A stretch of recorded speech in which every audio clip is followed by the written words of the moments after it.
see here. Oh no, back order. Ugh. After they charged $21.95 for arrival by Christmas Eve for a $12 toy.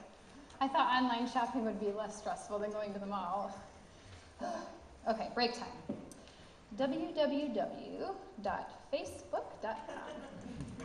Okay, let's see who's online. Annie, enjoying her evening hour of sanity at Starbucks, no doubt. Shelley, and oh, Heather, I wonder what she's up to. Okay, profile. Grace Miller, what is on your mind? I'm sure all 327 of my friends are just dying to know. Let's see. Every year, I want Christmas to be perfect, but it never is. Oh, look, Grace is on. Every year, I want Christmas to be perfect, but it never is. No kidding, girl. This year, I promised myself that whenever Christmas stresses me out, I treat myself to a Starbucks peppermint mocha. Mocha count as of December 24th, 36. In the mail, among our Christmas cards, was a notice from the township that my husband's award-winning light displays was distracting traffic. Seriously, the $50 fine is coming out of his gift fund. Last week, after practicing with my daughter at least 97 times for the church Christmas program, I seriously considered hiding when she refused to say her lines and lifted her dress up over her head. No, Christmas is never perfect. Heather, no way. Sorry, but that's actually pretty funny. Well, last week, I spent $36 and 7 hours preparing Martha Stewart's recipe for the perfect old-fashioned eggnog to bring to my fusion group Christmas party. And nobody drank it. Can you believe it? Oh, and did I tell you, Thanksgiving weekend, we put up this gorgeous 9-foot Christmas tree that brought me more joy than I cared to admit, until it crashed to the ground at the hand of my delightful but slightly hyperactive nephew Noah. What a mess. I am so sorry, Shelley. That is terrible. Maybe this will make you feel better.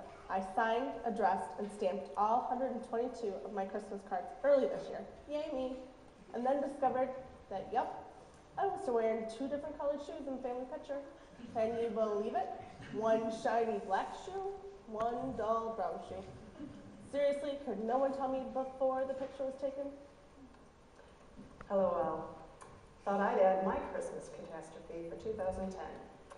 I found the perfect gift for my mother-in-law back in July. And now, I can't remember where I stashed it. Sorry, Mom, if you happen to read this. I'll keep looking. Okay, maybe time to update status. Let's see. Every year we all want Christmas to be perfect, but it never is. Every year we try so hard to make Christmas perfect.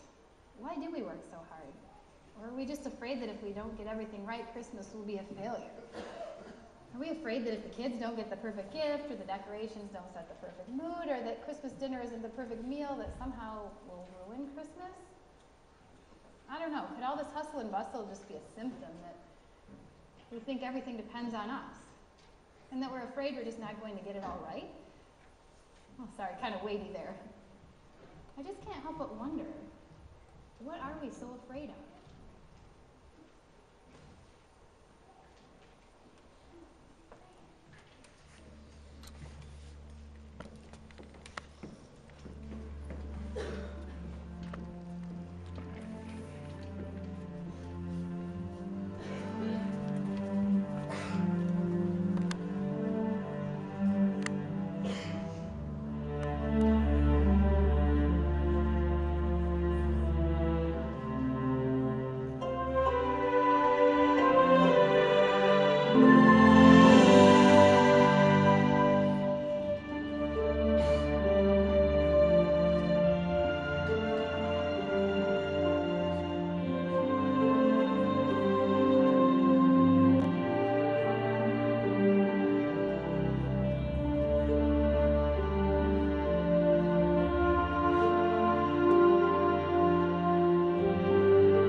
Merry Christmas. Good to see you all tonight. I'm having a little trouble adjusting this. Whoever worked before me has a really fat face. And, sorry, Mike. Yeah, okay, it's time for you to be quiet now. You know, perhaps the biggest obstacle that stands between most people and the life they long for is fear. Fear. You know, ever since the first two human beings were banished from the Garden of Eden, the human race has been haunted by fear. Modern psychologists and psychiatrists have identified hundreds of different kinds of phobias, which by definition are fears that undermine our joy in life, our confidence in life, and our ability to live progressively, to move forward into the kind of life that we want. Fear all so often mires us in the life that is and keeps us from the life we long for. There's all sorts of fears, and they become such a part of our way of thinking and feeling and experiencing life that they can grip us and we don't even know it. It feels normal. There's the fear of rejection, the fear of abandonment, the fear of loss of a job, of security, of a relationship. There's the fear of the future. There's a fear of death. There's a fear of failure. Fears are everywhere. And in the human race, it's so infected us that oftentimes it's like we're mired, we're stuck. We're unable to really move into the life we want so bad.